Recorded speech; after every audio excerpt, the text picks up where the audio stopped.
नमस्कार, स्वागत है आप सभी के ज्ञान सम्मान के मंच पे। अभी हाल-फिलहाल जो आपका आगामी एग्ज़ाम होने वाला है, जैसे बीपीएससी 70 हो गया आपका, यूपीपीसीएस हो गया या जो भी वन डे एग्ज़ाम होने वाला है, उसको ध्यान में रखते हुए हम लोग करंट अफ़ेयर कंप्लीट कर रहे थे। और ये जो है घटना चक्र के द्वारा जो है ये मैगज़ीन लाया गया है करंट अफ़ेयर का और बिल्कुल एमसीक्यू के फॉर्मेट में है और बाकी डिटेल एक्सप्लेनेशन भी है, तो बहुत ही बेहतर ये मैगज़ीन है। तो इस क्रम में सबसे पहले हम लोग राष्ट्रीय कंप्लीट कर लिए हैं। अंतर्राष्ट्रीय खबर पूरा कंप्लीट हो गया है। आज हम लोग इसको तीसरा सेक्शन अर्थ की स्टार्ट कर रहे हैं, जो काफ़ी ही ज़रूरी है आप सभी के लिए। यहाँ से भी एग्ज़ाम में क्वेश्चन रहेगा। एक-एक प्रश्नों को देखेंगे डिटेल एक्सप्लेनेशन के साथ, ठीक है? जिनको लाइव देखना है वो लोग 8 पीएम पे जुड़ सकते हैं। 8 पीएम से ये जो है लेक्चर आपको मिलता है। तो पूरा कोशिश करेंगे कि इस सप्ताह में जो है आपका ये पूरा मैगज़ीन हम लोग कंप्लीट कर लें। जिससे आपका जनवरी से लेके सितंबर तक का जो है आपका करंट अफ़ेयर कंप्लीट हो जाए। जहाँ तक बात करें अक्टूबर-नवंबर का, अभी जो है घटनासार की मैगज़ीन आई थी, तो उसका जो आपका निष्कर्ष होता है, वो जो है कंप्लीट करा दिया गया है। तो एक करंट अफ़ेयर का सेक्शन है, आप लोग जाके देख सकते हैं। ठीक है? चलिए तो एक-एक प्रश्नों को हम लोग स्टार्ट करते हैं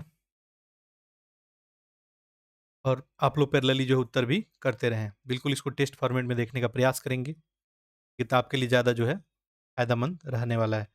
देखिए लिखा है 21 सितंबर 2024 को जारी बागवानी फसलों का उत्पादन 2023-24 के तीसरे अग्रिम अनुमान के अनुसार देश में बागवानी उत्पादन लगभग कितने मिलियन टन होने का अनुमान है? अब देखिए क्या पूछा गया आपसे? बागवानी उत्पादन, ठीक है, 353 है। ऐसे-ऐसे प्रश्न भी कभी-कभी पूछे जाते हैं, ठीक है, अक्सर देखने को नहीं मिलते हैं।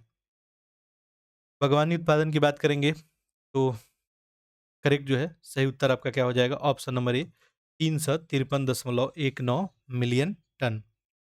ठीक है, बागवानी में देखेंगे तो आपका फल उत्पादन भी आ जाता है, एक तो फल और दूसरा सब्ज़ी, ठीक है?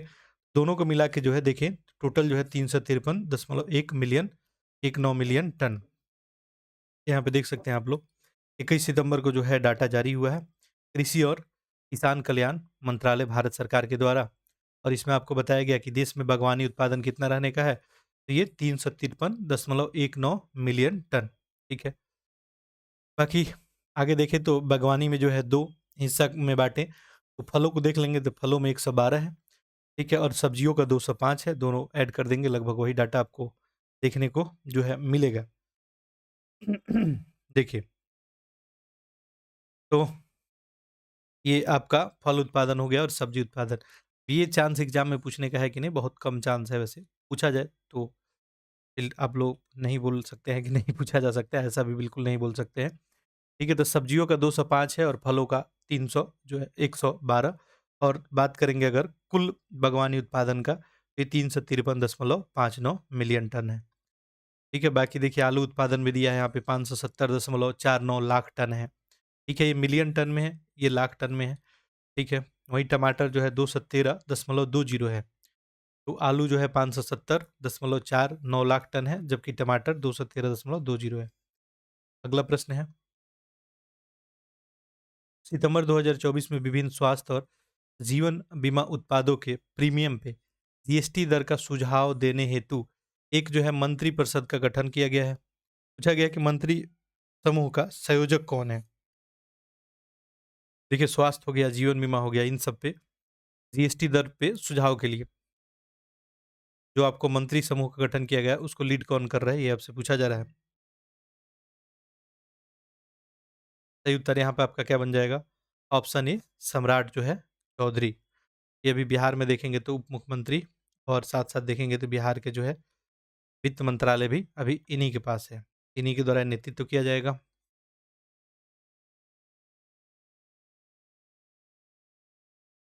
देख सकते हैं क्लियरली। ठीक है, जीएसटी दर का सुझाव के लिए जो एक मंत्री समूह बना है, इसमें जो है बिहार के उप मुख्यमंत्री और वित्त मंत्री हैं जो है सम्राट चौधरी। 13 सदस्यों का इस टीम को लीड यही करेंगे। बाकी इस समूह में देखेंगे तो आपका उत्तर प्रदेश, राजस्थान, पश्चिम बंगाल, कर्नाटक, केरल, आंध्र प्रदेश, गोवा, गुजरात, मेघालय, ठीक है, ये सब राज्य शामिल हैं। आगे देखते हैं। 9 सितंबर 2024 को कौन-सा बैंक जो है आपका PCAF partnership for carbon accounting financials में शामिल होने वाला पहला प्रमुख भारतीय बैंक बन गया है? Partnership for carbon accounting financial में शामिल होने वाला पहला जो है प्रमुख भारतीय बैंक। तो करेक्ट उत्तर आपका क्या बन जाएगा यहाँ पे? Union bank of India. ठीक है, तो यूनियन बैंक ऑफ इंडिया जो है पीसीएफ के वैश्विक स्तर पे जो लॉन्च किया गया है, ये जो है शामिल हो गया है। बाकी का उद्देश्य क्या होता है? वित्तीय गतिविधि में ग्रीन हाउस गैस उत्सर्जन का मानकीकृत आकलन करना, प्रकटीकरण करना, ऋण और निवेश वगैरह सब शामिल होता है। अगला प्रश्न देखते हैं। PM electric drive revolution in innovative vehicle enhancement, PM E drive. जो पीएम ई ड्राइव योजना है, इसी के बारे में प्रश्न है और आपसे पूछा गया है कौन सा कथन इसमें सही है। पहला है कि 11 सितंबर 2024 को केंद्रीय मंत्रिमंडल ने देश में बिजली आधारित परिवहन को बढ़ावा देने के उद्देश्य से पीएम ई ड्राइव योजना को मंजूरी दी। तो पहला प्रश्न तो यही है कि किसके द्वारा जो है ये मंजूरी दिया गया। अच्छा, यहाँ पूछा गया कौन सा कथन सही नहीं है, यानी आपको गलत कथन ढूंढना है। बिल्कुल केंद्रीय मंत्रिमंडल के द्वारा ही। देखिए, तो ज़्यादा जो है प्रदूषण कम हो और वैसे में बिजली आधारित परिवहन के उद्देश्य से पीएमई ड्राइव ही आपको लॉन्च किया गया। पहला तो बिल्कुल सही है। आगे देखते हैं। अगला है, इस योजना का अवधि 3 वर्ष का है। ठीक है। वैसे योजना ये कितने दिनों के लिए? तो ये 2 वर्ष के लिए जो है। ठीक है। तो दूसरा तो चलिए गलत हो गया, गलत ही पूछा गया था तो ऑप्शन नहीं बन जाएगा।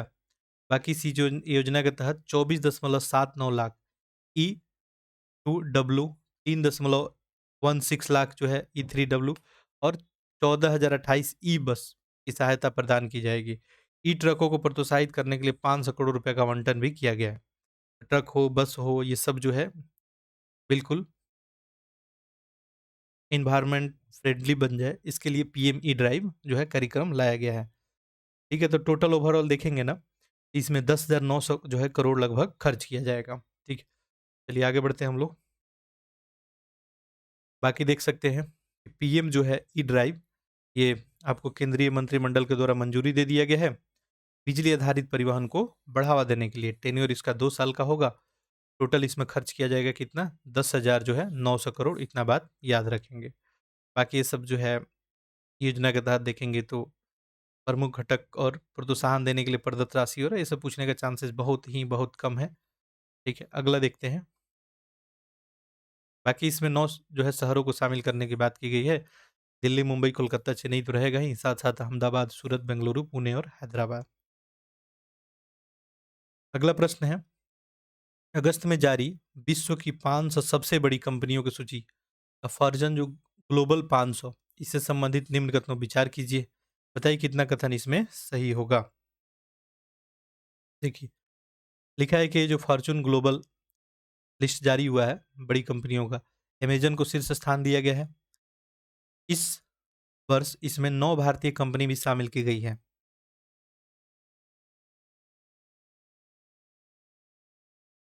देखिए, 500 सबसे बड़ी कंपनियों का ये जो लिस्ट जारी हुआ है फॉर्च्यून ग्लोबल के द्वारा, ये अमेरिका जो है, अमेरिकी पत्रिका है। इसमें वॉलमार्ट को नंबर 1 बताया गया था, तो पहला तो आपको सही नहीं बनेगा। हाँ, भारत की इसमें 9 कंपनियाँ हैं, जिसमें रिलायंस जो है टॉप रैंक हासिल की है। ठीक, यहाँ पर केवल 2 सही बन जाएगा। ठीक, चलिए तो देख लेते हैं के बारे में कहानी। देखिए, बात किया जाए तो ये विश्व की 5 सबसे बड़ी कंपनियों का जो सूची जारी हुआ है, किसके द्वारा? अमेरिकी पत्रिका फॉर्च्यून के द्वारा। ठीक है, तो फॉर्च्यून ग्लोबल ये 500 है और इसमें वॉलमार्ट को नंबर 1 पे रखा गया है। जबकि अमेज़न कितना पे है? नंबर 2 पे है, स्टेट ग्रिड नंबर 3 पे है। वहीं बात करेंगे तो भारत की 9 कंपनियाँ शामिल है। सबसे टॉप में देखें आपका रिलायंस इंडस्ट्री। ठीक है, तो रिलायंस इंडस्ट्री हो गया, दूसरे पे एलआईसी हो गया आपको 95 पे। फॉर्च्यून ग्लोबल 500 में भारत की ओर से टॉप पे कौन है? ध्यान रखेंगे ज़रूर। रिलायंस है आपका 86 पे और एलआईसी जीवन बीमा लिमिटेड जो है आपका 95 पे है। इंडियन ऑयल भी है इसमें, स्टेट बैंक इंडिया भी है। रैंक वगैरह ध्यान रखने की उतना ज़रूरत नहीं है, चाहे तो ध्यान में रख सकते हैं। ठीक है, अगला देखिए।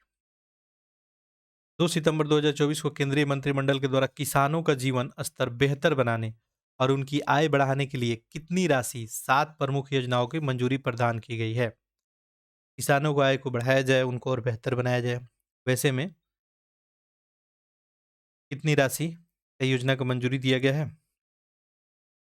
यहाँ पे करेक्ट ऑप्शन क्या बन जाएगा आपका? 14,235.30 करोड़ रुपए। ठीक है? तो देख सकते हैं, ये 2 सितंबर की बात है, जो है 14,235.30 करोड़ रुपया खर्च किया जाएगा। 7 प्रमुख परियोजना रहेगा किसानों को जो है कल्याण के लिए। तो इसमें ये सब है, जैसे डिजिटल कृषि मिशन है, आपका खाद्यान्न के लिए फसल विज्ञान और पोषण संबंधित सुरक्षा है, कृषि शिक्षा प्रबंधन और सामाजिक प्रबंधन मजबूत बनाना, ये सब इसमें जो है टारगेट किया गया है। अगला देखते हैं हम लोग। अगला प्रश्न, अगस्त 2024 में जारी हुरून इंडिया रिच लिस्ट। देखिए, एक-एक प्रश्न ही अच्छा है, बेहतर प्रश्न है। बिल्कुल हमको जो हम लोगों को घटना चक्र टीम को धन्यवाद देना चाहिए कि इतना बेहतर कंटेंट उपलब्ध कराया गया। आपके एग्ज़ामिनेशन में काफ़ी फ़ायदा पहुँचाने वाला कंटेंट है। आप लोग इसको फ़ॉलो करके देखिए ईमानदारी से, बाकी अपना पढ़ाई करते रहें, ठीक है? और इसको भी ज़रूर फ़ॉलो करें, देखिए आपको काफ़ी फ़ायदा पहुँचेगा। हाँ, जो लोग पहली बार देख रहे हैं उनसे रिक्वेस्ट है, आप लोग इस लेक्चर को अधिक से अधिक शेयर कर देंगे ताकि ज़्यादा से ज़्यादा बच्चे लाभान्वित हो सकें। रून इंडिया रिच लिस्ट 2024 में पूछा है कि शीर्ष स्थान बताइए, इसको दिया गया है। ये इंडिया का है, इसमें गौतम अडानी और उनके परिवार, ठीक है? इन्हीं को जो है पहला स्थान दिया गया है, देख सकते हैं, रून इंडिया रिच लिस्ट। और ये हुरून रिसर्च इंस्टीट्यूट के द्वारा जारी किया गया। 5 अमीर भारतीयों की बात किया जाए, यहाँ पे लिस्ट है, क्लियर दिख रहा है आपका, गौतम अडानी और परिवार, ठीक है? इनका संपत्ति बताया गया है यहाँ पे, ठीक है? तो सबसे ज़्यादा, बाकी ये तो डाटा ध्यान रखने की ज़रूरत नहीं है। गौतम अडानी परिवार ध्यान रखेंगे, दूसरे पे जो है मुकेश अंबानी और परिवार है, तीसरे पे शिव नाडर और परिवार है, ठीक है? बाकी चौथे पे साइरस एस पूनावाला और 5वें पे दिलीप शांघवी। ये टॉप 2 जो ज़रूर ध्यान रखेंगे, ठीक है? पूछा जाए हुरून इंडिया रिच लिस्ट में नंबर 1 कौन है, ठीक है? तो आप बताएँगे गौतम अडानी। बाकी कुछ एक्स्ट्रा पॉइंट भी है इसमें, जैसे अभिनेता शाहरुख खान को देखा जाए, पहली बार इसमें जगह बनाए हैं, ठीक है?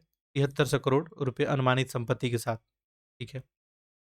ज़ेप्टो, ये ज़ेप्टो जो है इसके संस्थापक है केवल बोहरा, ठीक है? ये कम उम्र के अमीर में इसमें शामिल होने वाले हैं, ठीक है? 36 करोड़ रुपए के संपत्ति के साथ एक कम उम्र के अमीर जो है बन गए हैं, ज़ेप्टो के संस्थापक केवल बोहरा। अगला प्रश्न है, solar energy corporation of India limited के संबंध में निम्न कथनों पर विचार कीजिए। बताइए इसमें कितना स्टेटमेंट सही है। पहला लिखा है, SECIE नवीन और नवीनकरणीय ऊर्जा मंत्रालय के अधीन भारत सरकार का एक उद्यम है, ठीक है? SECIA को 30 अगस्त 2024 को वित्त मंत्रालय से नवरत्न का दर्जा भी मिल गया। बताइए कितना कथन सही है। देखिए, पिछले दिन बात हुआ था महारत्न का, ठीक है? तो महारत्न का लिस्ट पहले भी हम लोग देख चुके हैं कि 14 जो है अभी महारत्न कंपनी हो गई है, और 14वीं महारत्न कंपनी कौन बनी है? आपका हाल, ठीक है, हिंदुस्तान एरोनॉटिकल लिमिटेड। बात है ये नवरत्न का, तो नवरत्न में टोटल जो है अभी अक्टूबर तक देखेंगे पूरा अभी तक अपडेशन, तो 24 कंपनियां हैं, ठीक है? तो आप लोग बताएं इसमें कौन सा ऑप्शन सही होगा। देखिए, आपको टाइम भी बिल्कुल प्रॉपर दिया जा रहा है, तो बिल्कुल जो है आप लोग एक एक प्रश्नों का उत्तर करते रहें। देखिए, पहला भी सही है, ये नवीन और नवीनकरणीय ऊर्जा का ही होगा चूंकि सोलर एनर्जी से रिलेटेड है, ठीक है? 30 अगस्त को किया गया था, वित्त मंत्रालय जो है SECI को बिल्कुल जो है नवरत्न का दर्जा भी दे चुकी है, ठीक है? करेक्ट इन्फॉर्मेशन है, तो ऑप्शन नंबर सी ही बन जाएगा। अगला प्रश्न देखते हैं।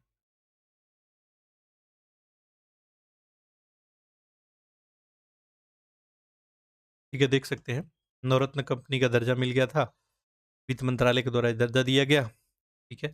SECI भारत की अग्रणी अक्षय ऊर्जा कार्यान्वित एजेंसी है ये। अगला देखिए, केंद्रीय सरकार शीघ्र ही स्टार्टअप और कृषि उद्यमियों को सहायता प्रदान करने के लिए स्टार्टअप और ग्रामीण उद्यमों के लिए कृषि कोष एग्रीश्योर शुरू करेगी, ठीक है? एग्रीश्योर, इसके तहत कितनी राशि का श्रेणी 2 में वैकल्पिक निवेश कोष स्थापित किया जाएगा? एग्रीश्योर, एग्री जो है, एग्रीश्योर के तहत ये कितना 750 करोड़ का। देखें, स्टार्टअप और ग्रामीण उद्यमों के लिए कृषि कोष शुरू किया जाएगा ताकि कल्याण हो सके, ठीक है? गाँव में उद्यम स्थापित हो सके कृषि को लेके, एग्रीश्योर। केंद्र सरकार के द्वारा ही और कृषि उद्यमियों को सहायता के लिए शुरू किया गया है, ठीक है। बाकी प्रत्यक्ष इक्विटी सहयोग भी इसमें दिया जाएगा और बाकी इसमें जो पूछा गया था आपका श्रेणी 2 के तहत 750 करोड़ की ही बात की गई है। अच्छा प्रश्न है, हाल ही में जारी मौद्रिक नीति ये 24-25 से संबंधित बताना है कौन सा कथन सही है। मौद्रिक नीति के बारे में देखिए, ये बार-बार जो है आपको चेंज होते हुआ दिखता है, ठीक है। लिख रहा है कि मौद्रिक नीति समिति द्वारा लगातार 9वीं बार रेपो रेट में कोई बदलाव नहीं रखा गया। रेपो रेट, इसके अनुसार अस्थायी जमा सुविधा दर ये 6.75% पे स्थिर है। अस्थायी जमा सुविधा जो है दर, देखिए अस्थायी जमा सुविधा दर ये तो आई थिंक इससे कम है, 6.75 से कम ही है, ठीक है। इसमें पूछा गया कितना स्टेटमेंट सही है। देखिए पहला तो सही है, वैसे 10वीं बार भी मौद्रिक नीति में रेपो दर जारी हो चुका है और अभी भी हाल-फिलहाल देखेंगे, अभी कुछ दिन पहले जारी किया गया था। तो वैसे में आपका रेपो रेट सेम ही है, पिछला 10 बार से रेपो रेट सेम ही है। पहला तो सही है, दूसरा इसमें सही नहीं है। ये 6 दशमलव जो है देखेंगे 25 के आस-पास है। चलिए देखते हैं वैसे। देखिए मौद्रिक नीति की बात करते हैं, ये आरबीआई के गवर्नर शक्तिकांत दास की अध्यक्षता में 6 सदस्यीय मौद्रिक नीति में आपको मॉनेटरी पॉलिसी कमेटी में 6 लोग ही होते हैं, 3 भारत सरकार का, 3 आरबीआई से, बाकी अध्यक्षता जो है आरबीआई के गवर्नर ही करते हैं। 9वीं बार रेपो दर में कोई बदलाव नहीं रखा गया। हाँ, देखिए रेपो दर कितना है आपका 6.5 है। बाकी नेक्स्ट आपसे पूछा गया था कि अस्थायी जमा दर बताएँ। अस्थायी जमा दर यानी आपसे एसडीएफ पूछा गया था, ठीक है। देखिए एसडीएफ जो है, एसडीएफ कितना है 6.25 है। एसडीएफ जो है 6.25 है। वहीं पे सीमांत अस्थायी सुविधा दर यानी एमएसएफ कितना है 6.75। एमएसएफ और बैंक दर दोनों क्या है समान ही हैं।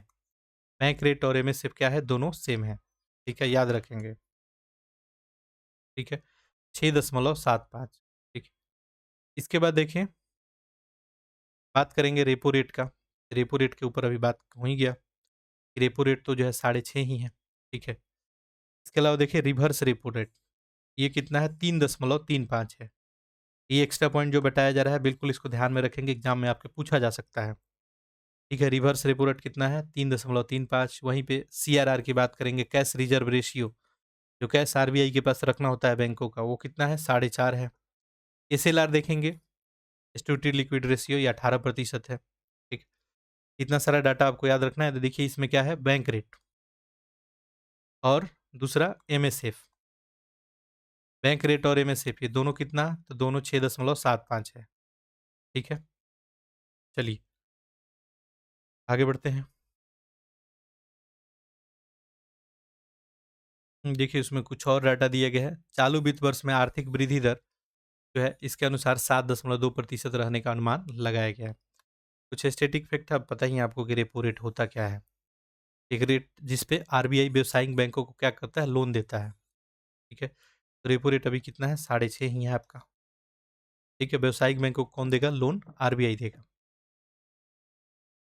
जब ये दर बढ़ती है तो बैंकों में आरबीआई से प्राप्त लोन महंगा ही हो जाएगा, सिंपल बात है। ये अगर बढ़ेगा तो लोन महंगा मिलेगा, बैंकों को लोन महंगा मिलेगा, तो फिर जो भी ग्राहक है उनको भी लोन महंगा मिलेगा। तो रेपो रेट से डायरेक्टली प्रोपोर्शनल रिलेशन बनता है। आरबीआई महंगाई को कमी लाने के लिए क्या करती है, इसको घटाती है बाजार में, तरलता लिक्विडिटी को कम करने के लिए। मान लीजिए लगा कि तरलता जो है बाजार में कम करना है स्टेबिलिटी के लिए, रेपो रेट क्या करेगी आरबीआई, ठीक है। ये बटाते घड़ाते रहती है। खैर ये अगला है reverse repo rate. Reverse repo rate है क्या, ठीक है। तो ये रिवर्स ही है, उल्टा, ठीक है। इस पे आरबीआई व्यावसायिक बैंकों से ऋण लेता है, सिंपल बात। देखिए 2 ही चीज़ है, रेपो रेट क्या हो जाएगा, रेपो रेट में बैंक किसके पास जाएगा, आरबीआई के पास लोन लेने के लिए, तो ये है 6.5। रिवर्स रेपो रेट अभी हम लोग बात किए, ठीक है। ये कितना है आपका 3.35, ठीक है। जब आरबीआई बैंकों से लोन लेगा तो वो 3.35 देगा, ठीक है। नगद आरक्षित सीआरआर के बारे में दिया है, सबको नॉलेज है। सीआरआर क्या होता है, कैश रिजर्व रेशियो, एक जमा राशि होता है का एक हिस्सा, जो सीआरआर अभी है कितना 4.5% बैंकों को आरबीआई के पास रखना पड़ता है, किसके पास? आरबीआई के पास। ये 4.5 है। अब सीआरआर यदि बढ़ेगा, बैंक के पास क्या होगा? सिंपल बात है। देखिए ऐसे-ऐसे क्वेश्चन आजकल थोड़ा-सा कंसेप्चुअल पूछा जाता है। सीआरआर बढ़ेगा तो क्या होगा? सिंपल बात है। देखिए सीआरआर अगर बढ़ा दिया जाए, तो बैंकों को ज़्यादा पैसा रखना पड़ेगा आरबीआई के पास, उसके पास कम पैसा हो जाएगा मार्केट में देने के लिए। ठीक है? तो क्या होगा? थोड़ा-सा आपका इंटरेस्ट रेट बढ़ जाएगा। चलिए अगला प्रश्न देखते हैं। बहुत शानदार प्रश्न था। 5 अगस्त 2024 को फॉर्च्यून पत्रिका के द्वारा विश्व की सबसे बड़ी कंपनी की वार्षिक रैंकिंग फॉर्च्यून ग्लोबल 500 के बारे में जो है 2-3-4 कथन दिया गया है। आई थिंक जो है क्वेश्चन जो है रिपीट हो रहा है। ये तो अभी हम लोग देखे थे फॉर्च्यून वाला टॉप 500। चलिए कोई नहीं, इसको सॉल्व करने का प्रयास करते हैं। वॉलमार्ट पहले स्थान पे था, बिल्कुल सही है। अमेज़न दूसरे पे था, ठीक है, ये भी सही हो गया। रिलायंस जो है 86वें पे, ये भी सही हो गया, ठीक है। स्टेट बैंक को 140 दिया गया है। स्टेट बैंक आई थिंक 160-70 के ऊपर ही था। कहते ये तो गलत हो जाएगा। तो 1, 2, 3 सही हो रहा है। देखते हैं इसका आंसर, ठीक है।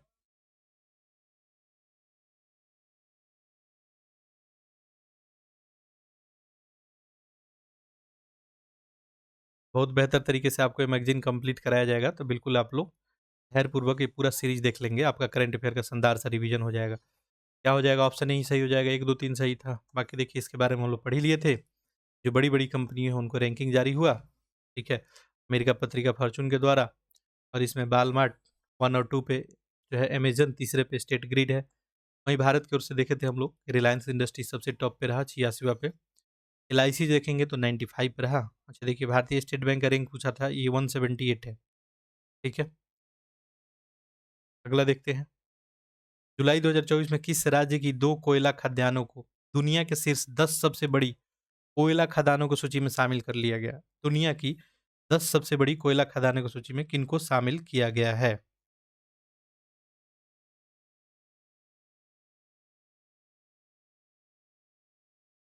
देखिए स्टैटिक फैक्ट में ये घटना चक्र घटना सार वाला वन लाइनर में भी आपको बताया गया था अभी तुरंत हाल-फिलहाल 2-4 दिन पहले। ये छत्तीसगढ़ का ही है, ठीक है? एक तो गोरा कोयला खदान, ठीक है? एक कुसमुंडा। गोयरा और कुसमुंडा इन्हीं दोनों को शामिल किया गया है 10 सबसे बड़ी कोयला खदानों की लिस्ट में। वर्ल्ड एटलस डॉट कॉम द्वारा देखेंगे तो भारतीय खदान में गोयरा कोयला खदान है, ठीक है? ये दूसरा स्थान है इसको टॉप 10 में, और कुसमुंडा जो है इसका चौथा स्थान है। वैसे स्थान इम्पोर्टेंट नहीं है, टॉप 10 में शामिल है इतना याद रखेंगे। शीर्ष स्थान यूएसए का आपका ब्लैक जो है थंडर माइन, इस शीर्ष स्थान पे रहा है।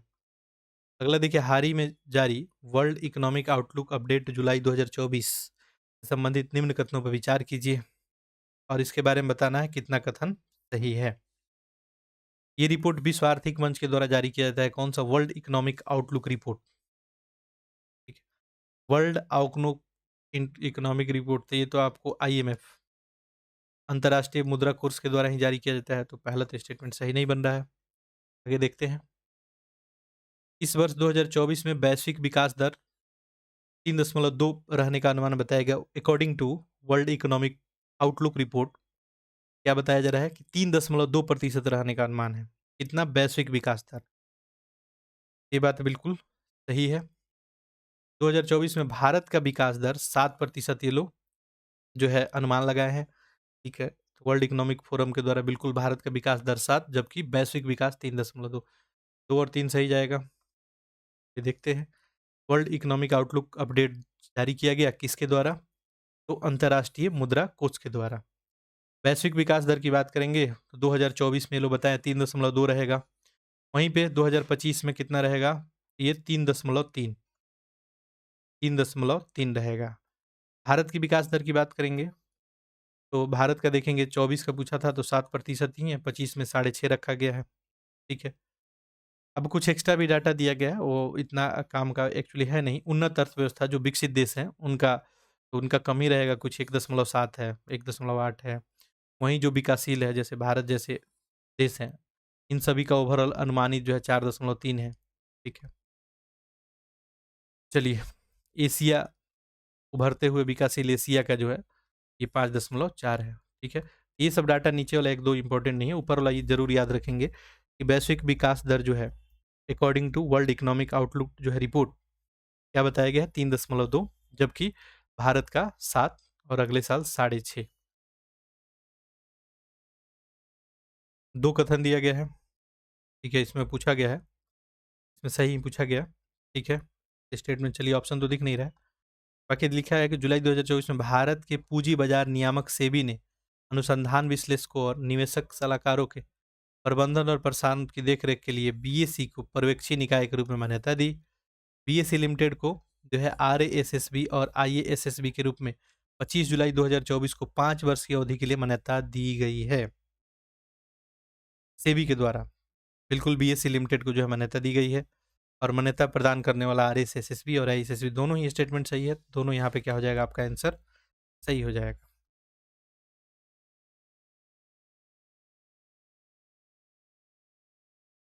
देखिए ऑप्शन यहाँ पे क्या बन जाएगा, ऑप्शन नंबर ए आपका। अगला देखते हैं, RASSB research analyst administration and supervisory body और आईएएसएसबी क्या है, investment adviser administration and supervisory body, मान्यता इन्हीं के द्वारा दिया गया है। अगला देखिए, भारत में पहली एकीकृत कृषि निर्यात सुविधा किस बंदरगाह पर स्थापित की जाएगी, कृषि निर्यात के लिए सेपरेट एकीकृत कृषि निर्यात सुविधा किस बंदरगाह पर स्थापित की जाएगी। ठीक है, सही उत्तर क्या बन जाएगा आपका, ऑप्शन नंबर सी ही, जवाहर नेहरू जो है बंदरगाह। देखिए जवाहर नेहरू बंदरगाह है कहाँ पे, आपको मुंबई में, ठीक है।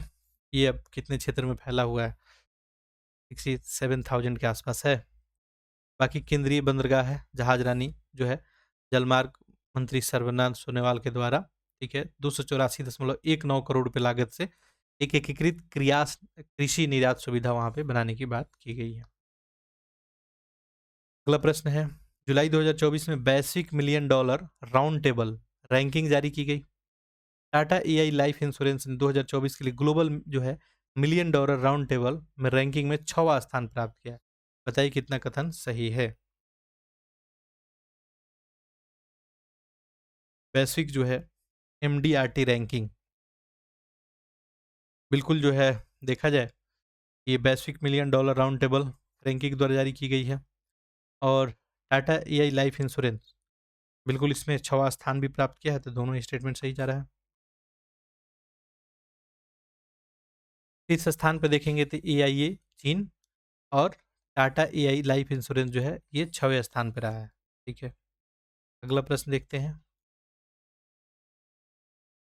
जुलाई 2024 में जारी कास्ट ऑफ लिविंग सिटी 2024 में अंतर्राष्ट्रीय श्रमिकों के लिए सबसे महंगा शहर कौन रहा है। ठीक है, चलिए यहाँ तो ऑप्शन ही दिख गया आप लोग को, हांगकांग, ठीक है। तो कास्ट ऑफ जो लिविंग सिटी है इसके अकॉर्डिंग जो अंतर्राष्ट्रीय श्रमिक है इनके लिए सबसे महंगा शहर कौन बना है, आपका हांगकांग।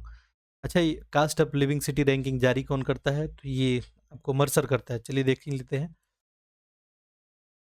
देखिए cost of living city index की बात करेंगे, मर्सर के द्वारा रिपोर्ट जारी किया जाता है और इसमें जो है 5 महंगा शहर बताया गया, ठीक है। तो हांगकांग, हांगकांग जो है शहर को सबसे महंगा, बाजारों में देखेंगे तो ये हांगकांग ही रहा, ठीक है। वहीं सिंगापुर रहा आपको दूसरे पे महंगा शहर में, ठीक है, कॉस्ट ऑफ लिविंग सिटी में, और बाजार भी रहा, तो इसको ध्यान में रख सकते हैं। सबसे सस्ता की बात करेंगे कि अबूजा, अबूजा शहर, और बाजार में देखेंगे तो नाइजीरिया बाजार, ठीक है। भारत की बात करेंगे तो भारत में सबसे जो है महंगा ये 136वां पे कौन, मुंबई, ठीक है। अभी हम लोग देखें टॉप पे कौन, हांगकांग रहा शहरों में, और भारत का रैंक क्या है, 136 है। याद रखेंगे cost of living city index में भारत जो है कितने पे है, 136 पे, भारत का मुंबई, और जो है हांगकांग नंबर 1 पे रहा है। बाकी उसके बाद नई दिल्ली है, चेन्नई है, ठीक है।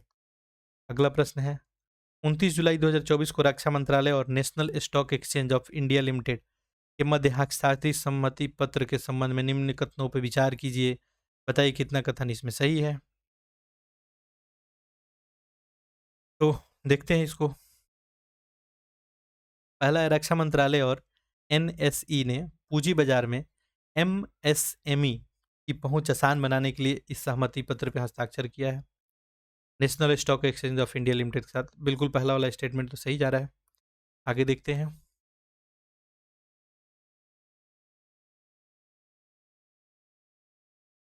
ठीक है, देखिए अगला स्टेटमेंट है आपका, इस सहमति पत्र का उद्देश्य है रक्षा क्षेत्र में कार्यरत एमएसएमई को एनईएसी प्लेटफॉर्म एनएसी इमर्ज के माध्यम से कुशल और परामर्शी तरीके से अपने विकास योजना के लिए उत्पादन पूंजी जुटाने में, तो बिल्कुल इसी के लिए बनाया गया है। दोनों का दोनों ऑप्शन सही जा रहा है।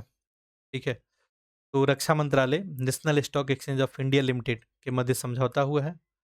ठीक है, अगला देखिए, 25 जुलाई 2024 को किस फार्मास्यूटिकल कंपनी ने भारत सीरम और वैक्सीन में 100% हिस्सेदारी के अधिग्रहण के लिए एक निश्चित समझौते की घोषणा की है?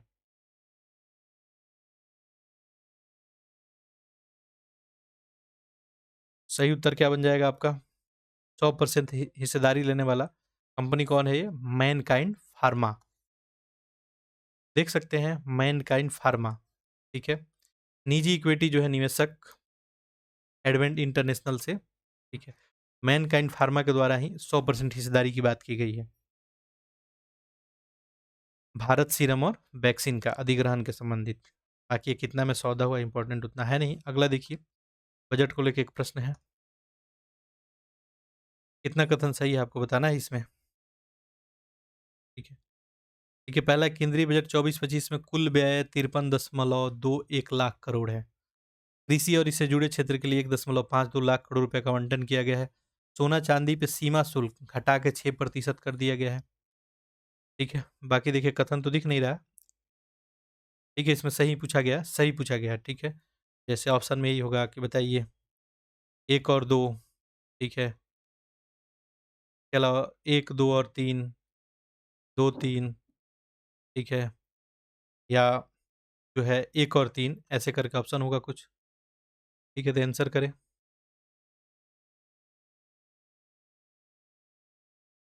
कौन सा आंसर होगा? देखिए बजट जो 2024-25 का था, इसके ऊपर हम लोग प्रश्न भी टेस्ट सीरीज में बहुत सारा हल कर चुके हैं। अच्छा मैं बता दूं जो लोग नए हैं, बीपीएससी को लेकर दृष्टि आईएएस टीम के द्वारा जो भी टेस्ट कराया गया है पूरा कंप्लीट करा दिया गया है। संस्कृति आईएएस और इरिटोरिया के टीम के द्वारा भी 5-6 टेस्ट, यानी ओवरऑल आपको 20+ टेस्ट करा दिया गया है। आप लोग चाहें तो जाके टेस्ट वगैरह देखना चाहते हैं देख सकते हैं। यूपीपीसीएस के लिए वैसे ही आपको टेस्ट कराया गया है, प्ले लिस्ट में सब कुछ अवेलेबल है, आप लोग जाके देख सकते हैं।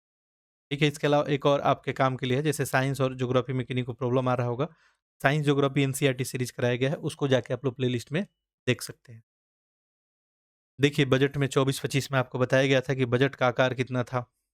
ठीक है, बजट का एग्जैक्ट आकार देखेंगे, ये 48 जो है। ठीक है,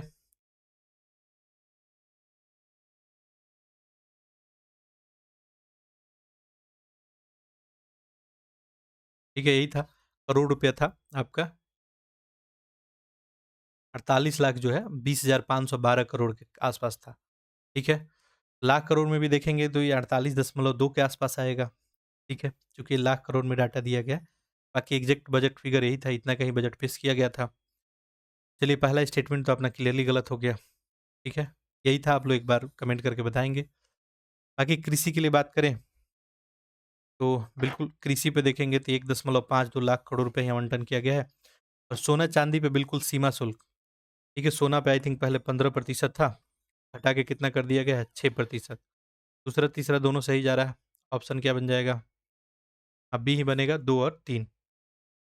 ठीक है, अगला देखते हैं। देखिए बजट के बारे में यहाँ पे बताया गया है, केंद्रीय वित्त और कारपोरेट कार्य मंत्री निर्मला सीतारमण के द्वारा संसद में कब? 23 जुलाई को पेश किया गया था। इससे पहले एक दिन पहले इकोनॉमिक सर्वे पेश किया गया था 22 जुलाई को। बजट की बात करेंगे, देखिए कुल व्यय कितना रहा था आपका? 48.21 लाख करोड़ रुपया। वैसे भारत सरकार जो ऋण लेगी अगर उसको छोड़ देंगे तो डाटा ये बन जाएगा। ठीक है, यानी इतना बात पता चल गया कि सबसे ज्यादा आपकी बार भारत सरकार के पास आय में देखे तो 1 नंबर पे आपका ऋण उधारी ही होगा। ठीक है, खैर वित्तीय घाटा की बात करेंगे तो ये क्या अनुमान लगाया गया है? जीडीपी का 4.9%। ठीक है, ये डाटा भी इम्पोर्टेंट है, ध्यान में रखेंगे। बाकी बजट की बात करेंगे, रोज़गार और कौशल पे प्रधानमंत्री का 5 योजना है। ये बहुत बड़ा मैटर है अभी भारत के लिए, ठीक है? इसमें बहुत सारी बातें थी, जैसे ईपीएफओ में कोई पंजीकृत है, पहली बार रोज़गार पाने वाला कर्मचारी है, तो ₹15,000 तक अगर उसके पास है 1 महीने का वेतन, तो 3 किस्तों में उसको दे दिया जाएगा। ऐसा कुछ इसमें बताया गया। उसके अलावा देखेंगे तो अगले 5 साल में अवधि में 20 लाख युवाओं को जो है कौशल जो है बढ़ावा देना है। 1000 औद्योगिक प्रशिक्षण संस्थान का उन्नयन करना है और जो टॉप 500 कंपनियाँ हैं उसमें इंटर्नशिप दिलवाना है। ठीक है? तो ये सब है। बाकी इस बार के बजट में कुछ प्राथमिकता था, उसमें 9 प्राथमिकताएँ थी इस बार के बजट में। ठीक है? मेजर-मेजर देखेंगे तो आपका युवा, महिला, ठीक है? रोज़गार, ये सब मैटर था। इस सब से रिलेटेड देखेंगे 9 प्राथमिकता हो सकता है पूछ दे इनमें से कौन शामिल नहीं है प्राथमिकता में। पहला कृषि में उत्पादकता और अनुकूलता। देखिए कृषि में क्या करना है, उत्पादन ही उत्पादकता पे फ़ोकस करना है कि ज़्यादा से ज़्यादा उत्पादन किया जा सके। रोज़गार और कौशल प्रशिक्षण पे बात होगी। समावेशी मानव संसाधन विकास किया जाए गाँव और शहरों में, ठीक है? ताकि सामाजिक न्याय दिया जा सके। समावेशी मानव संसाधन, विनिर्माण और सेवा पे टारगेट किया जाएगा, शहरों का विकास होगा, ऊर्जा सुरक्षा पे बात होगा। पता है आपको कि कोयला तो लिमिटेड है और संरचना की बात होगी, नवाचार अनुसंधान का बात होगा, ठीक है? और अगली पीढ़ी में सुधार, तो ये सब टारगेट है। बाकी कुछ इंपॉर्टेंट और भी पॉइंट है इससे रिलेटेड, जैसे विष्णुपद मंदिर, गलियारा, महाबोधि मंदिर गलियारा, राजगीर का विकास किया जाएगा, ठीक है? इसके अलावा देखेंगे तो 10 वर्षों में अंतरिक्ष व्यवस्था में 5 गुना बढ़ाने पे, यानी अंतरिक्ष को लिए 1000 करोड़ रुपया जो है खर्च किया जाएगा। तो ऐसा कुछ इसमें बजट में अब की बार आपको बात किया गया है। ठीक है, चलिए आगे देखते हैं।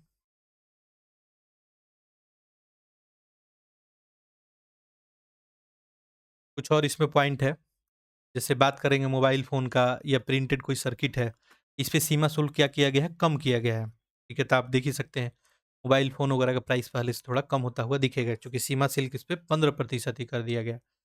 सोना-चांदी के ऊपर अभी हम लोग बात किए कि 6%, ठीक है, सीमा शुल्क कर दिया गया है। सोना पे पहले 15% के आसपास हुआ करता था। प्लेटिनम पे वहीं पे 6.4% है, सीमा शुल्क की बात करें, ठीक है। तांबा स्क्रैप पे जो आपको 2.5% सीमा शुल्क किया गया है। तो ये सब है। बाकी देखेंगे तो एक इम्पोर्टेंट पॉइंट है आपके लिए, सोलर सेल और पैनलों का निर्माण में देखेंगे तो सीमा शुल्क के दायरे से बाहर ही रख दिया गया है इसको, इस पे सीमा शुल्क बिल्कुल नहीं है। ठीक है। ठीक है, टीडीएस दर देखेंगे तो 5% से घटा के कितना कर दिया गया है, 2%। ये सब डाटा है, इसको एक आध बार आप लोग अगर पहले से पढ़े होंगे याद होगा, एक आध बार रिपीट करेंगे याद हो जाएगा। लेक्चर को एक बार दोबारा और एक बार एग्ज़ाम में जाने से पहले नहीं, एटलीस्ट कम से कम 3 बार देख लेते हैं तो आपको डाटा याद हो जाता है। ठीक है, ऑप्शन दिखेगा तो आप लोग कर लेंगे। टीडीएस दर जो है 1% से घटकर 0 दशमलव ई-कॉमर्स ऑपरेटर में। वहीं पे भुगतानों में टीडीएस 5% से घटा के 2% कर दिया गया है। ये सब बात ध्यान रखेंगे। विदेशी कंपनियों पे कॉर्पोरेट दर जो है 40 से घटा के कितना कर दिया गया है, 35% हो गया है। ठीक है। इसके अलावा देखें तो ये नया वाला टैक्स स्लैब है आपका, 0 से 3 लाख में बिल्कुल शून्य है। ठीक है। 3 से 7 में जाएँगे तो 5% टैक्स की बात की गई है। ठीक है। 7 से 10 में जाएँगे, ये 10 5-5 के स्लैब में बढ़ेगा बिल्कुल। 10 से 12 पे 15 हो जाएगा, 12 से 15 पे 20 और 15 लाख से ज़्यादा अगर है तो इस पे 30%, यानी हाईएस्ट जो है 30% ही है, इससे ज़्यादा जो है टैक्स नहीं है। ठीक है। चलिए अगला प्रश्न देखते हैं हम लोग। देखिए डिटेल डिस्कशन में थोड़ा टाइम लगता है, बाकी इकोनॉमी वाला है, हम लोग 2 पार्ट में भले ही कर लेंगे, लेकिन बेहतर तरीके से इसको कंप्लीट करने का प्रयास करेंगे। ठीक है। तो देखिए जनवरी से सितंबर तक डाटा तो मिलेगा ही आपको। अगला प्रश्न है, 22 जुलाई 2024 को केंद्रीय वित्त और कॉर्पोरेट जो है कार्य मंत्री निर्मला सीतारमण ने संसद में आर्थिक समीक्षा पेश की। कब? 22 को और 23 को बजट हुआ। इसके बारे में कुछ कथन दिया गया है, बताना है कितना कथन इसमें सही है। पहला लिखा गया है कि इसके अनुसार वित्त वर्ष 24-25 में भारत का वास्तविक जीडीपी 6.5 से 7% रहने का अनुमान लगाया गया है। दूसरा है, इसमें पहली बार आर्थिक स्तर पे मानसिक स्वास्थ्य पे विचार किया गया है। इसके अनुसार उत्तर प्रदेश शीर्ष जो है चावल उत्पादक राज्य रहा है। बताइए कितना सही होगा? ठीक है, आंसर करें इसका।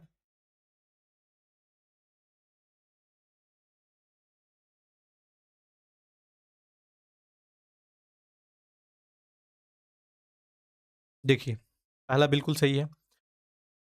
24-25 में वास्तविक जीडीपी बिल्कुल 6.5 से 7% तक रहने का अनुमान लगाया गया है और ये मानसिक स्वास्थ्य वाला पहली बार चर्चा हुआ था इसमें। ये भी सही है। चावल उत्पादक अभी थोड़े दिन पहले आपको करंट अफेयर का सेशन करा रहा था, वहाँ पे आपको बताया था। चावल उत्पादक राज्य टॉप 3 राज्य बताया गया था। देखिए उत्तर प्रदेश तो है नहीं, तो बिल्कुल ये गलत हो जाएगा। ऐसे में ऑप्शन क्या हो जाएगा? 1 और 2, 1 और 2 यानी ऑप्शन नंबर सी। देख सकते हैं, इकोनॉमी सर्वे की बात की जा रही है। 22 जुलाई को आपका पेश किया गया था और इसमें देखेंगे 24-25 में भारत का वास्तविक सकल घरेलू उत्पाद जीडीपी ये 6.5 से 7% रहने का अनुमान है ना? 6.5 से 7। ठीक है, तो इसको जरूर ध्यान में रखेंगे। और आर्थिक समीक्षा में पहली बार आर्थिक स्तर पे मानसिक स्वास्थ्य पे विचार किया गया था। स्टेटमेंट नंबर 2 में यही लिखा हुआ था। ठीक है, आगे देखते हैं। एक डाटा भी उसके लिए आया था, तो डाटा हो सकता है कभी कभी एग्जामिनर द्वारा पूछा जाता है ऐसा डाटा। देखिए, मानसिक स्वास्थ्य का मुख्य कारक के महत्व को समझते हुए नेशनल मेंटल हेल्थ सर्वे 2015-16 में बताया गया कि आपको भारत में 10.6% व्यस्त लोग मानसिक विकार के शिकार हैं। ठीक है, चिंतनीय विषय है। ठीक है, बाकी 2024 में औद्योगिक विकास दर कितना बताया गया? 9.5%। ये भी पूछा जा सकता है, इंपॉर्टेंट है, ध्यान रखेंगे। 2024 में औद्योगिक विकास दर 9.5 रहने का अनुमान है। ठीक है, और ये इंपॉर्टेंट पॉइंट है आपका, विश्व का तीसरा सबसे बड़ा भारत फार्मास्यूटिकल बाजार बन गया है।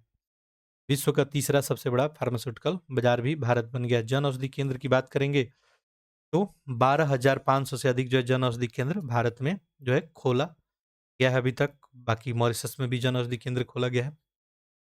कृषि में बात करेंगे तो 5 सालों में जो है वृद्धि देखने को मिला है लगभग 4.18% का। वहीं बात करेंगे तो देश के जीडीपी का कृषि क्षेत्र में योगदान तो लगभग 18.2% का है। ठीक है, चलिए अगला प्रश्न देखते हैं हम लोग। 12 जुलाई 2024 को BBVA कोलंबिया और अंतर्राष्ट्रीय वित्त निगम ने विश्व का पहला जैव विविधता बॉन्ड लॉन्च किया। पहली किस्त के रूप में बीबीए और आईएफसी के द्वारा कितनी राशि जारी की गई? ये प्रश्न जो देखेंगे $15 मिलियन का ही बात किया गया था इसमें। ठीक है, ये आगे देखते हैं।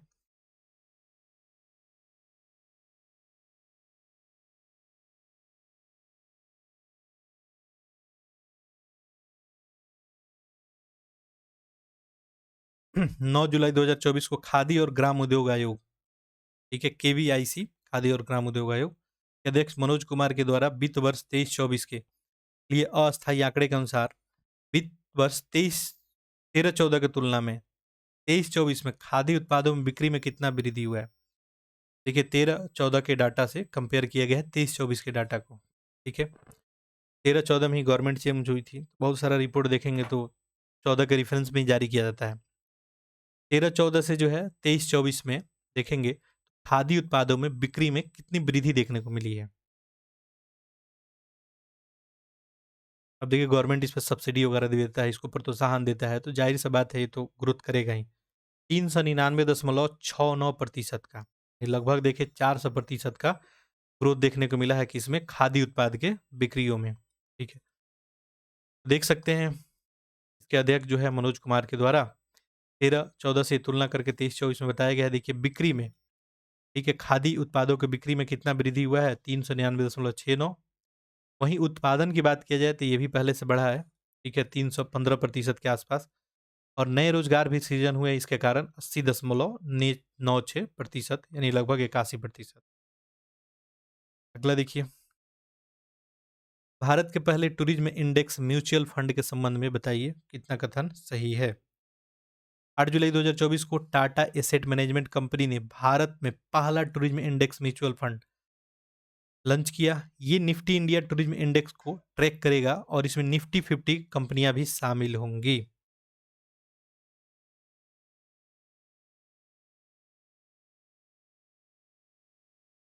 देखिए बिल्कुल बात सही है।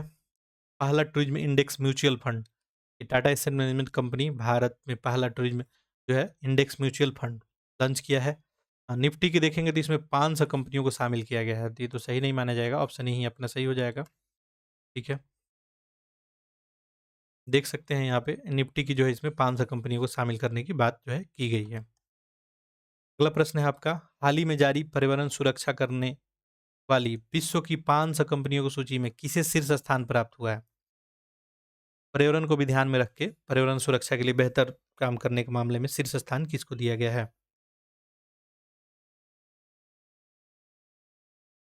ये time magazine data company styles था, इसी के द्वारा ये जारी किया जाता है रिपोर्ट। और बिल्कुल इसमें बताया गया है आपको स्नाइडर इलेक्ट्रिक, इसी को जो है नंबर 1 पे रखा गया, यहाँ पे देख सकते हैं टाइम मैगजीन और डेटा कंपनी जो है स्टिक्सा के द्वारा, ठीक है। और स्नाइडर इलेक्ट्रिक, इसी को जो है इसमें शीर्ष स्थान मिला है। एक नंबर पे है, ये फ्रांसीसी कंपनी है, एनर्जी मैनेजमेंट को लेके सॉफ्टवेयर बनाने वाली, ठीक है। तो फ्रांसीसी कंपनी को स्नाइडर इलेक्ट्रिक को नंबर 1, वहीं जापान का जो है दूसरा एनसी कॉर्पोरेशन। भारत की बात करेंगे तो टेक महिंद्रा जो है 111 स्थान पे है, फिर विप्रो एंड आपका महिंद्रा। कथनों पर विचार कीजिए, बताइए कितना कथन इसमें सही है। देखिए लिखा गया है 5 जून 2024 को भारतीय प्रौद्योगिकी संस्थान हैदराबाद और जापान के जो है रेनेसॉस इलेक्ट्रॉनिक्स कॉर्पोरेशन के मध्य एक समझौता पे हस्ताक्षर हुआ। इसमें जापान ज्ञापन में उद्देश्य यही है कि भारत में सेमीकंडक्टर उद्योग में नवाचार का प्रतिभा का विकास का बढ़ावा देना। देखिए तो भारतीय प्रौद्योगिकी संस्थान है हैदराबाद और जापान की जो है रेनसस इलेक्ट्रॉनिक्स कॉर्पोरेशन, इन्हीं के बीच समझौता हुआ था। और बिल्कुल ये समझौता का केंद्र बिंदु ये सेमीकंडक्टर उद्योग में नवाचार और प्रतिभा का विकास करना, दोनों का दोनों सही है। ऑप्शन नंबर आपका यही सही चला जाएगा, ठीक है। तो सेमीकंडक्टर को लेके ही बातें इसमें हुई थी। अगला प्रश्न देखते हैं। देखिए हम लोग जो है सितंबर, अगस्त, जुलाई, अब जून में हम लोग आ चुके हैं, ठीक है। अभी आपका जनवरी, फरवरी, मार्च, अप्रैल, मई, ठीक है। देखते हैं जून तक कंप्लीट करा देते हैं, फिर मई से लेकर जनवरी तक अगले लेक्चर में हम लोग कंप्लीट कर लेंगे। फिर देखिए इकोनॉमी है तो डाटा डाटा होगा ही, और इतना काम किया जाए, ठीक है, कि बिल्कुल आप लोग को याद हो जाए तो बेहतर बात है। नहीं तो एक दिन में ही चाहा जाए पूरा मैगजीन समाप्त कर लिया जाए सुबह शाम तक बैठ के, लेकिन बात बनेगी नहीं, आउटपुट निकलेगा नहीं, कोई फ़ायदा नहीं होगा। चलिए अगला है जून 2024 में जारी ब्रांड फाइनेंस रिपोर्ट 2024 से संबंधित निम्न कथनों पर विचार कीजिए। ब्रांड फाइनेंस रिपोर्ट, रिपोर्ट के अनुसार इन्फोसिस भारत का सबसे मूल्यवान ब्रांड है, एप्पल विश्व का सबसे मूल्यवान ब्रांड है। देखिए ब्रांड फाइनेंस रिपोर्ट जो जारी हुआ, इसके अनुसार देखेंगे तो बिल्कुल एप्पल को तो मूल्यवान सबसे बताया गया है। भारत में देखेंगे तो टाटा समूह को बताया गया, ना कि इन्फोसिस को, ठीक है। तो पहला गलत, दूसरा सही, केवल 2 देख सकते हैं। ब्रांड मूल्यांकन सलाहकार के द्वारा ब्रांड फाइनेंस, और सबसे मूल्यवान ब्रांड देखेंगे तो आपका एप्पल ही हो जाएगा 516.6 बिलियन डॉलर के साथ, ठीक है। देन माइक्रोसॉफ्ट है दूसरे स्थान पे, गूगल है तीसरे पे, एप्पल, माइक्रोसॉफ्ट, गूगल, यहाँ पे जो हम मूल्यवान ब्रांड की बात की जा रही है, ठीक है। बाकी भारत में देखेंगे तो टाटा समूह है, इन्फोसिस, एलआईसी, एचडीएफसी, रिलायंस वगैरह है। अगला प्रश्न है 28 जून 2024 को केंद्रीय कृषि और किसान कल्याण मंत्री और ग्रामीण विकास मंत्री शिवराज सिंह चौहान ने कृषि और संरचना कोष के अंतर्गत बैंकों द्वारा प्रस्तुत ब्याज अनुदान दावे के त्वरित बैंक निपटान की प्रक्रिया स्वचालित और तेज करने हेतु कृषि और किसान कल्याण विभाग और किसके द्वारा संयुक्त रूप से विकसित वेब पोर्टल का शुभारंभ किया? ब्याज अनुदान दावे को त्वरित बैंक निपटान के लिए एक नया जो है पोर्टल लाया गया है, और जिसका नाम किसके द्वारा यहाँ पे बोल रहा है, तो नाबार्ड के द्वारा ही, ठीक है।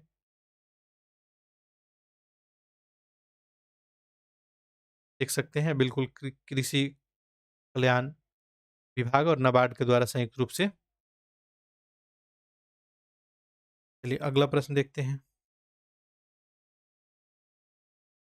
जून 2024 में जारी ब्रांड फाइनेंस इंडिया 100 2024 रिपोर्ट के अनुसार निम्न कथनों पर विचार कीजिए, बताइए। टाटा ग्रुप जो है इसमें 28,634 मिलियन डॉलर के ब्रांड वैल्यू के साथ शीर्ष पे है।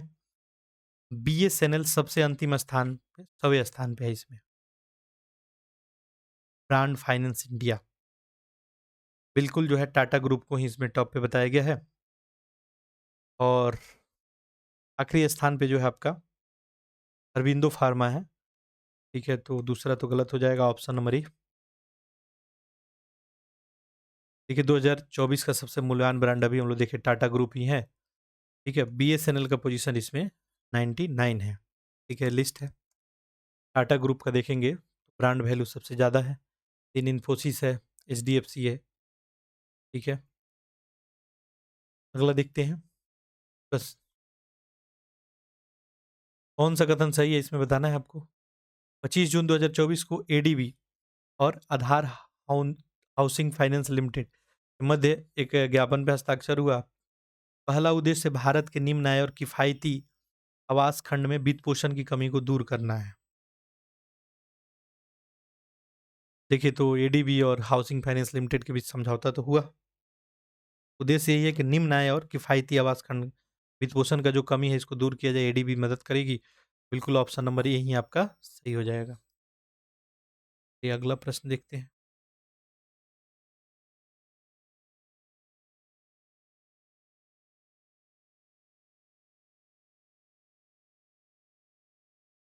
देखिए भारत में जो है निम्न आय वर्ग के महिलाओं को आवास ऋण उपलब्ध कराने के लिए ये जो हस्ताक्षर किया गया है, इतना $60 मिलियन का, ठीक है? आधार हाउसिंग फाइनेंस लिमिटेड, ठीक है, और एडीबी के बीच। अगला देखिए 25 जून 2024 को मझगांव डाक शिपयार्ड लिमिटेड को नवरत्न का दर्जा प्रदान किया गया। नवरत्न का दर्जा प्राप्त सार्वजनिक उपकरणों में ये कौन सा है? देखिए सार्वजनिक में पूछा गया, लिस्ट आपको बताना है।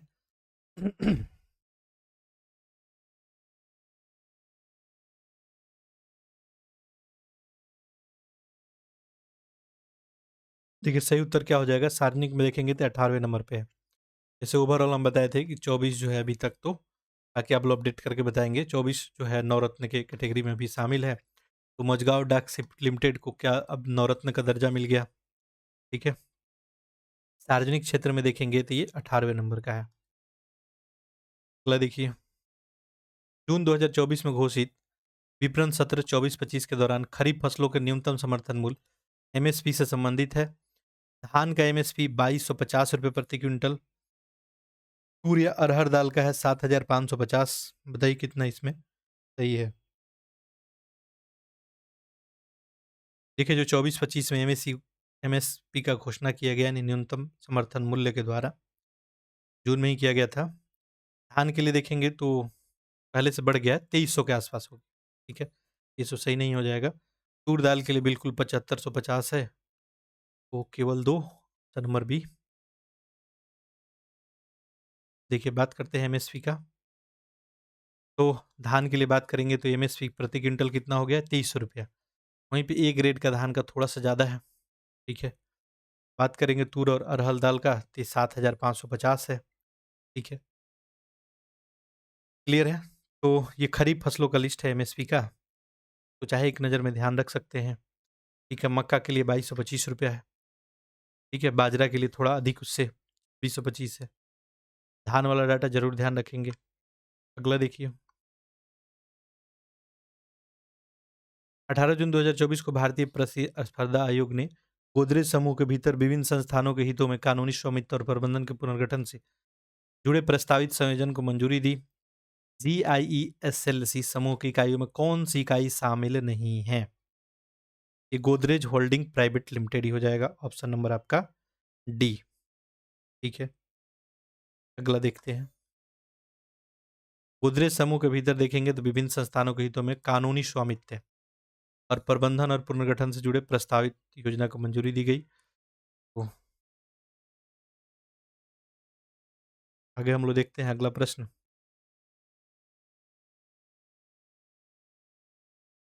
अगला है आपका विश्व निवेश रिपोर्ट 2024 जो जारी किया गया है अभी, इसके बारे में। ये रिपोर्ट विश्व बैंक के द्वारा जारी किया जाता है, पहला तो यही है, ठीक है?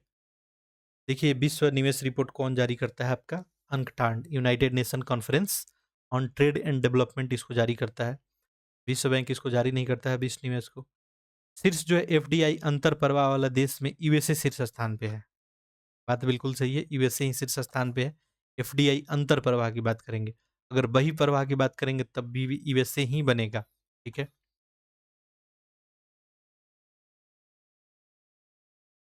देखिए, यहाँ पे क्लियरली है, भारत जो है तीसरा स्टेटमेंट, अच्छा दूसरा तो सही है। 2023 में $28 बिलियन एफडीआई अंतर्प्रवाह के साथ भारत जो है 15वें स्थान पे है, बिल्कुल सही है। भारत एफडीआई अंतर्प्रवाह में कितना है? 15वां पे है, 2, 3 दोनों सही है। वर्ल्ड इन्वेस्टमेंट रिपोर्ट की बात करेंगे, अनटाक इसी के द्वारा जो है ये रिपोर्ट जारी किया जाता है, ठीक है। बात करेंगे एफडीआई का तो $103 बिलियन, पूरे वैश्विक प्रत्यक्ष विदेशी निवेश कितना रहा? 1.3। बात करते हैं अगर देशों का, तो अंतर्प्रवाह सबसे ज्यादा यूएसए का, ठीक है, यूएसए का $311 बिलियन, डाटा याद रखने की जरूरत नहीं है।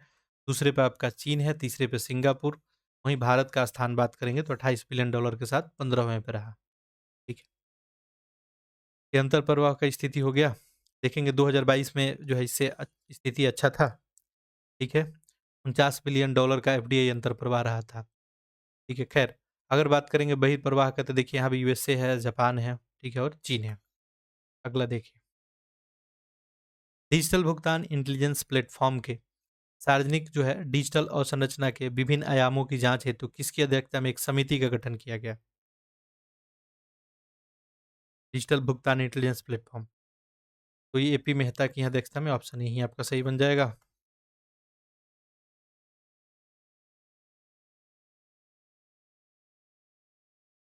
अगला है आपका प्रश्न, कौन सा कथन सही है?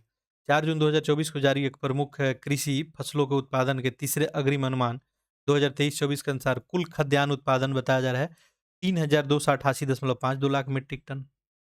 गेहूं का उत्पादन बताया जा रहा है 1129.25 मीट्रिक टन है, बताइए कौन सा सही है? देखिए, कृषि फसलों के उत्पादन को लेके ऐसा प्रश्न आपके एग्जाम में बनता है, ठीक है।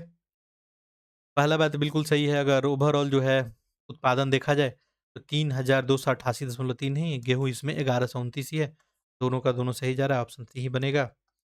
इस रिपोर्ट को देखते हैं, तो कुल खाद्यान्न जो है कितना है? 3,288.5, तो ध्यान रखेंगे, ठीक है। पिछले उत्पादन से ज़्यादा है, 211 लाख मीट्रिक टन, ये पिछली बार से ज़्यादा है, 2023-24 वाला। अब इसमें देखिए गेहूँ चावल वगैरह का दिया है, यहाँ पे चावल की बात करेंगे 1367 है, गेहूँ का डाटा दिया गया था तो 1129 है गेहूँ, ठीक है। तो चावल वाला ध्यान रखेंगे 1367 और गेहूँ का है 1129, ठीक है। बाकी यहाँ पे मक्का है 356 के आसपास, ये सब लाख मीट्रिक टन में है। मोटा अनाज 174 के आसपास है, तूर दाल जो है, ठीक है। तिलहन की बात करेंगे तो ये 395 के आसपास है। फसल में देखेंगे सोयाबीन, सोयाबीन जो है 130.54 लाख मीट्रिक टन है। वहीं पे गन्ना की बात करेंगे 4,425, कभी कभी पूछा जाता है एग्जाम में, ठीक है, इसको ध्यान रख सकते हैं। कपास थोड़ा इंपॉर्टेंट है, 325.22 लाख, ठीक है। चलिए अगला देखते हैं।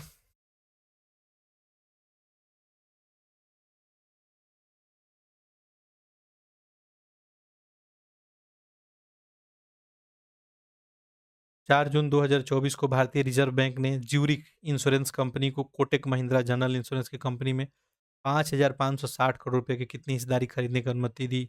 लगभग 70% जो है हिस्सेदारी खरीदा जाएगा। Kotak Mahindra general insurance company में हिस्सेदारी खरीदने की मंजूरी दे दी गई, ठीक है, रिजर्व बैंक के द्वारा, ठीक है, ज्यूरिक इंश्योरेंस कंपनी को। अगला देखिए, मई 2024 में अमेरिकी पत्रिका टाइम 2024 के लिए विश्व के सबसे प्रभावशाली 100 कंपनियों की सूची में कितनी भारत कंपनी है, जो है भारतीय कंपनी शामिल है? ठीक है, तो सही उत्तर क्या हो जाएगा? ये देखिए, टाइम्स पत्रिका के द्वारा जो 100 प्रभावशाली कंपनी जारी होता है, इसमें भारत का जो है 3 कंपनियां शामिल है, ठीक है। तो एक तो रिलायंस इंडस्ट्री है टाइटन श्रेणी में, टाटा है टाइसन में, और सीरम इंस्टीट्यूट, ठीक है, ये पायनियर्स में, इन्हीं कंपनियां शामिल है। बाकी देखेंगे तो टाइटन्स में इंटेल है आपका, अमेजन है, सऊदी अरमाको है, एयरबस है, ये सब माइक्रोसॉफ्ट वगैरह है, ठीक है। चलिए, तो हम लोग मई तक कंप्लीट कर लिए। अब जो है जनवरी टू मई जो आपका बचा हुआ है रिमेनिंग, ये डाटा डाटा बहुत ज़्यादा होगा, कुछ याद होगा नहीं, इसको आप लोग रिपीट करते रहेंगे। फिर नेक्स्ट डे आपको 8 PM पे जो है आपको इसका सेकंड हिस्सा यानी पूरा हम कंप्लीट कर लेंगे। उसके बाद अगला लेक्चर आपका साइंस एंड टेक का रहेगा, ठीक है। तो एक-एक करके बिल्कुल कोशिश करते हैं कि इस सप्ताह में आपको कंप्लीट करा दिया जाए, ठीक है? तो आप सभी से रिक्वेस्ट है कि आप सभी क्या करेंगे, इस लेक्चर को अधिक से अधिक शेयर कर देंगे, ठीक है? एक टेलीग्राम 2 ग्रुप है यहाँ पे, ज्ञान समान करके, ज्ञान समान ई-बुक करके, दोनों आप लोग जॉइन कर लेंगे। इसमें आपके काम की बातें जो है आपको प्रोवाइड की जाती है। जैसे चैनल पे जो हम लोग काम करते हैं, इससे रिलेटेड जो पीडीएफ है, इसके अलावा देखेंगे तो न्यूज़पेपर वगैरह हिंदी, अंग्रेजी में सब कुछ दिया जाता है। टेस्ट पेपर, ठीक है? तो एक टेस्ट आपका पिछला जो है अभी देखेंगे तो संडे को एक टेस्ट आपका हुआ इसमें, ठीक है? बीपीएससी के लिए एक टेस्ट दिया गया था टेस्ट टाइम में। उम्मीद कर रहे हैं कि जो लोग कॉन्शियस होंगे वो लोग हल कर रहे होंगे। तो वैसे ही आपको टेस्ट भी उपलब्ध कराया जाता है ग्रुप में, ठीक है? बाकी सब जो है आप लोग से रिक्वेस्ट यही है कि लेक्चर को ज़्यादा से ज़्यादा शेयर कर देंगे, ताकि ज़्यादा से ज़्यादा लोग लाभान्वित हो सकें। बाकी चलिए मिलते हैं नेक्स्ट लेक्चर में, तब तक के लिए आप सभी का बहुत-बहुत धन्यवाद।